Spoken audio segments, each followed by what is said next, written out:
Hello friends, welcome to শুক্লার পাঁচমিশালি। আমার এই রান্নাঘরে আপনাদের সকলকে স্বাগত। বন্ধুরা, রোজই একই রকম সবজি বা মাছ মাংস খেতে খেতে যখন আর ভালো লাগে না, তখন অন্যরকম কিছু একটা ট্রাই করা যেতেই পারে। আজ আমি আপনাদের কাছে শেয়ার করব হাতে মেখে চিংড়ি আর বড়ির একটা রেসিপি। অসাধারণ এই রেসিপিটি একদম অন্যরকম একটা রেসিপি, খেতে কিন্তু দুর্দান্ত হয়। গরম গরম ভাতের সাথে খেতে অসাধারণ লাগে। রেসিপিটা আপনারা পুরোটা দেখবেন, তাহলে বুঝতে পারবেন আমি কি করে বানাচ্ছি। যে সকল বন্ধুরা রোজ আমার রেসিপিগুলো দেখছেন, আপনাদেরকে অসংখ্য ধন্যবাদ, অনেক ভালোবাসা। আপনারা আমার সঙ্গে থাকবেন। তাহলে চলুন আমি রেসিপিটা শুরু করি। আমি এখানে 250 গ্রাম চিংড়ি মাছ ভালো করে কেটে বেছে ধুয়ে নিয়েছি। তারপর আমি এই চিংড়ি মাছের মধ্যে দিয়ে দিলাম সামান্য হলুদ আর নুন আর হলুদ চিংড়ি মাছের গায়ে খুব ভালো করে মাখিয়ে নেব। এদিকে আমি একটা কড়াই বসিয়ে দিয়েছি, আর কড়াইতে আমি প্রথমে 1 টেবিল চামচ মতো সর্ষের তেল দিয়ে দেব। এই রান্নাটা কিন্তু সর্ষের তেলে করলে বেশি ভালো হবে। তেল ভালো করে গরম হয়ে গেলে আমি প্রথমে এখানে 100 গ্রাম মতো বড়ি দিয়ে দিলাম। এটা হচ্ছে বিউলির ডালের বড়ি। বড়িগুলো আমি খুব ভালো করে লাল লাল করে কিন্তু ভেজে নেব।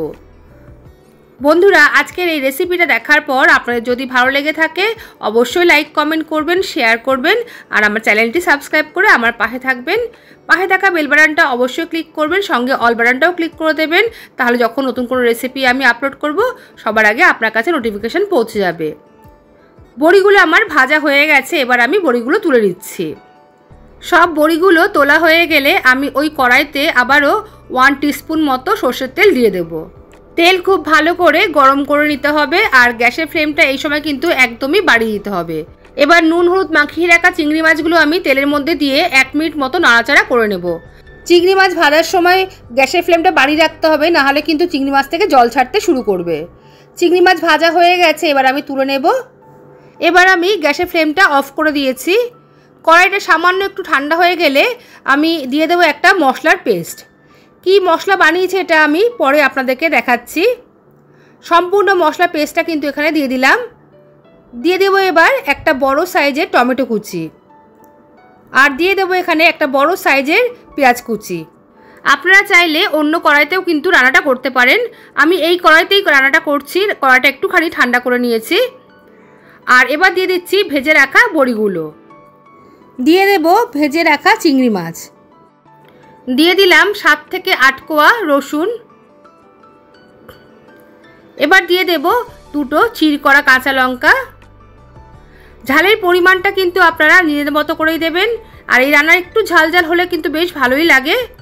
দিয়ে দিলাম সামান্য হলুদ, 1/2 টিস্পুন মতো কাশ্মীরি লাল লঙ্কার গুঁড়ো, আর দিয়ে দিচ্ছি এবার স্বাদ মতো নুন। এবার উপর থেকে দিয়ে দেব 1 টেবিল চামচ মতো সর্ষের তেল। তেল দিয়ে এবার আমি সব উপকরণগুলো ভালো করে কিন্তু হাত দিয়ে মেখে নেব। যেহেতু আগে মশলাটা দিয়েছি সেজন্য কিন্তু খুব ভালো করে সব মশলার সাথে মাখিয়ে নিতে হবে।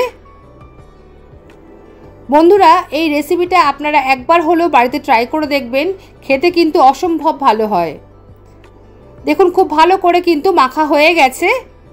এবার আমি দিয়ে দেব পরিমাণ মতো জল। যে বাটিতে আমি মশলাটা রেখেছিলাম সেই বাটিটা ধুয়ে আগে 1 বাটি জল দিলাম। তারপর আমি আরও 1/2 বাটি মতো জল এখানে অ্যাড করছি। এই রান্নায় কিন্তু খুব বেশি ঝোল হয় না, তো সেই অনুযায়ী কিন্তু জলটা দেবেন। জল দিয়ে একটু নাড়াচাড়া করে এবার আমি ঢাকা দিয়ে 10 মিনিটের মতো রান্নাটা হতে দেব। এই সময় গ্যাসের ফ্লেমটা কিন্তু একদম কম করে রাখতে হবে, আর মাঝে কিন্তু 1 বা 2 বার একটু নাড়িয়ে দিতে হবে। 10 মিনিট পর আমি ঢাকাটা খুলছি। রান্নাটা কিন্তু আমার প্রায় হয়ে গেছে। বড়ি চিংড়ি মাছ খুব ভালো করে কিন্তু নরম হয়ে গেছে। বড়িগুলো কিন্তু সুন্দরভাবে ফুলে ফুলে গেছে, আর দেখুন একটা আমি ভেঙে দেখালাম। আর এবার আমি দিয়ে দেব সবার শেষে 1/2 টিস্পুন মতো চিনি দিয়ে আমি আবারও কয়েক সেকেন্ড একটু নাড়াচাড়া করে নেব। রান্নাটা আমার হয়ে গেছে। এবার সবার শেষে উপর থেকে আবারও আমি 1 টিস্পুন মতো সর্ষের তেল দিয়ে দিলাম। এবার গ্যাসের ফ্লেম অফ করে কিছুক্ষণের জন্য স্ট্যান্ডিং টাইমে রেখে দেব। বন্ধুরা, যে বাটা মশলা আমি ব্যবহার করেছি রান্নায়, তার মধ্যে ছিল 1/2 টিস্পুন সাদা সর্ষে বা হলদে সর্ষে, 1/2 টিস্পুন সাদা জিরে, 1/2 টিস্পুন ছিল পোস্ত, দুটো কাঁচা লঙ্কা আর একটা শুকনো লঙ্কা, এগুলো আমি জলে ভিজিয়ে রেখেছিলাম, তারপরে কিন্তু ভালো করে শিলবাটাতে বেটে নিয়েছি। তাহলে বন্ধুরা তৈরি হয়ে গেছে হাতে মাখা চিংড়ি আর বড়ি রেসিপি। দুর্দান্ত স্বাদের একটি রেসিপি, গরম ভাতের সাথে কিন্তু দারুণ লাগে খেতে। আর আজকের এই রেসিপি আপনাদের কেমন লাগলো অবশ্যই কিন্তু লাইক কমেন্ট করে জানাবেন। তাহলে বন্ধুরা আজ এই পর্যন্তই, আসবো আবার অন্য কোনো রেসিপি নিয়ে। সবাই ভালো থাকবেন, সুস্থ থাকবেন, সবাইকে আজকের মতো টাটা।